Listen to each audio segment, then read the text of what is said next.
Hello guys, welcome to Master Ipong TV at nandito po tayo ngayon sa ating pong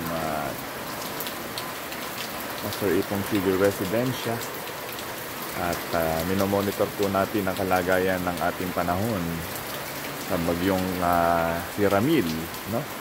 So ngayong umaga ay tumama na po sa Quezon Province ang bagyong si Ramil.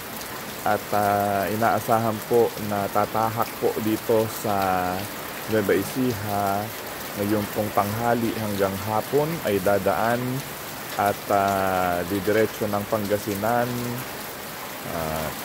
La Union, and then exiting to Luzon landmass by this afternoon at dadaan po dito ng bahagya dito sa Nueva Ecija. So ayon ito sa Pag-asa.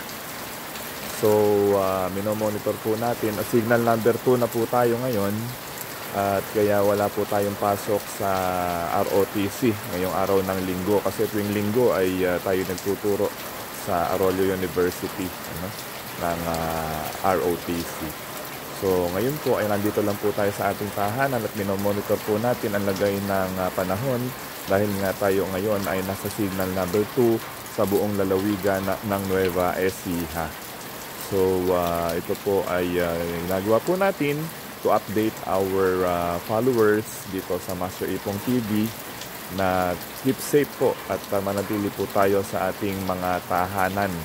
So sa kasalukuyan ay malakas na po ang paghangin at ang pag-ulan, no? Kung kahapon po ay nararamdaman po natin ang napakagandang sikat ng araw, ngayon naman po kabaliktaran.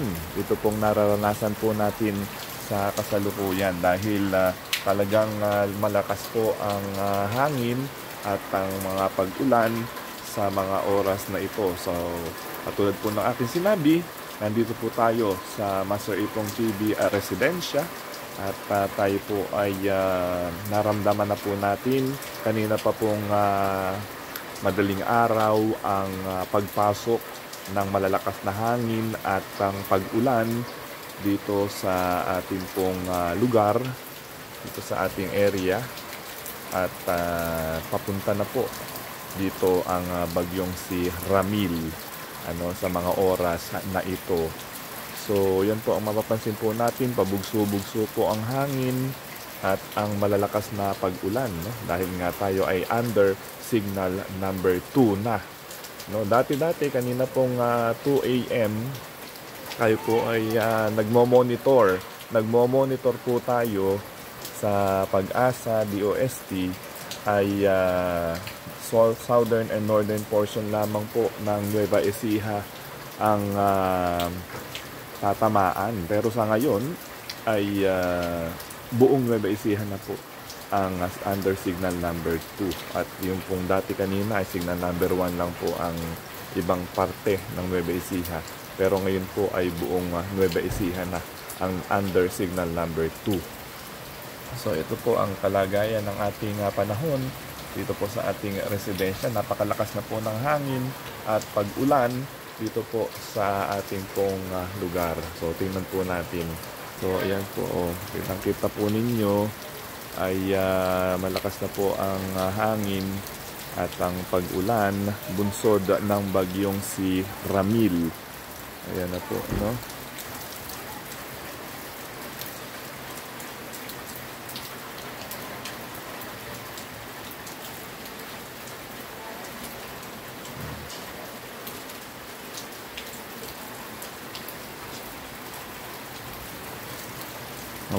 Minomonitor po natin ang lagay ng panahon sa mga oras na ito ngayong araw ng linggo,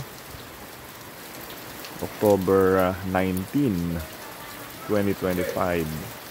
As of 7 AM, ganito na po ang kalagayan ng ating panahon dito po sa pagmamonitor natin kay bagyong Ramil. Ito. Malalakas na hangin, pag-ulan, pabugso-bugso po ito. Dahil sa kasalukuyan niya, ayon sa Pag-asa, ay nasa Signal number 2 po ang ating pong lugar. At nasa Quezon Province na po ang sentro ng bagyong si Ramil. At papunta na po dito sa Central Luzon landmass sa ilang sandali. Yan po. Malalakas na hangin at pag-ulan ang ating pong naranasan sa kasalukuyan. Signal number 2 po sa buong lalawigan ng Nueva Ecija. So yan po, ang kalagayan po ay medyo lumalakas-lakas na ang mga pag-ulan at tayo po ay manatili sa ating mga tahanan. Keep safe po sa ating lahat. At tayo po ay manalangin sa Panginoon na lumipas na po itong bagyo na ito at makaraos na po tayo. At wala po sanang mga mapinsala na mga pananim at mga kabahayan at buhay dito sa pagdaan ni bagyong si Ramil dito sa ating mga lugar. So keep safe po mga kababayan, manatili po tayong ligtas, manalangin sa ating mga tahanan upang tayo ay hindi mapinsala ng bagyong itong si Ramil. God bless po from Master Ipong TV.